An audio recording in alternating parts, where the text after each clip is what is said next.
to Help My Daughter Loves Horses. I'm Allie, and I'm here to help you enjoy horses in a fun, safe way.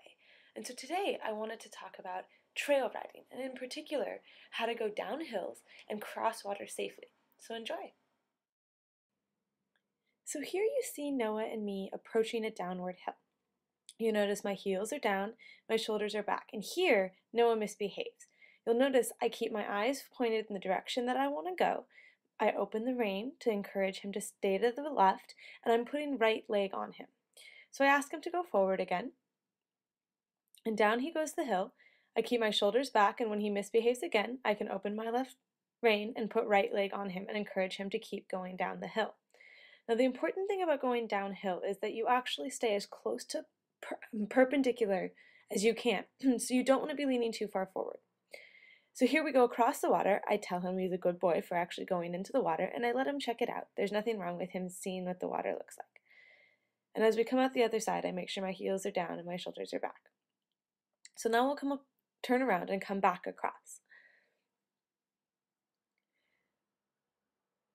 As we go across, I make sure his reins are long enough that he can stretch down and look at the water if he wants to.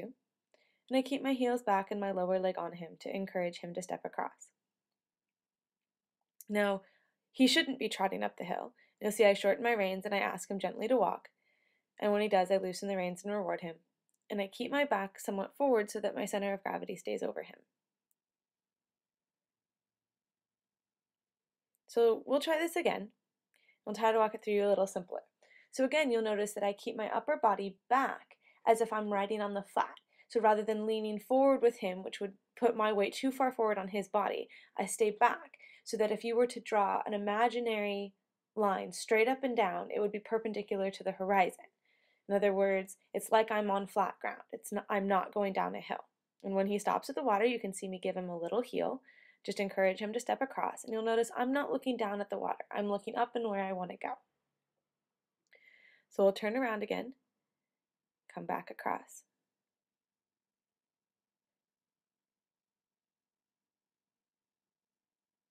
And again, I'm keeping my eyes up. Put a little bit of lower leg on him there to encourage him to step across the water. And I keep my reins long so he can stride out. But then again, as he trots and isn't supposed to, I shorten them just a little bit and ask him to walk. And you can see that even though I'm keeping my upper body forward to compensate for the steepness of the hill, I'm not dropping and rounding my shoulders.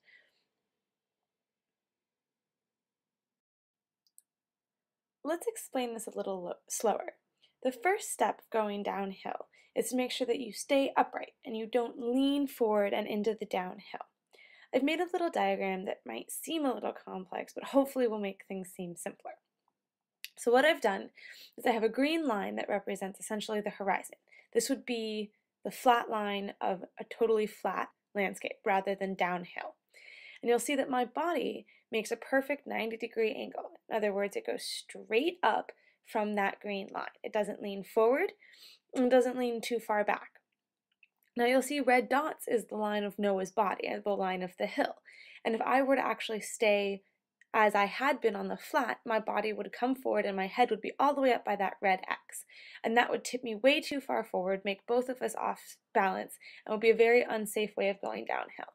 So you want to remember to stay upright like you would if you were riding on the flat, rather than leaning forward and staying in the same position on your horse. The next step is to make sure you look where you want to go. This means looking forward in the direction you want to move and also not looking down. Keep your eyes up and high rather than down at the ground. The next step is to make sure that you encourage your horse to go across the water before he refuses. So as soon as you feel any hesitation, make sure you put leg on him and encourage him to walk across, rather than waiting for him to completely refuse and getting you both into a big fight about crossing the water. Lastly, make sure you reward your horse for doing his job well.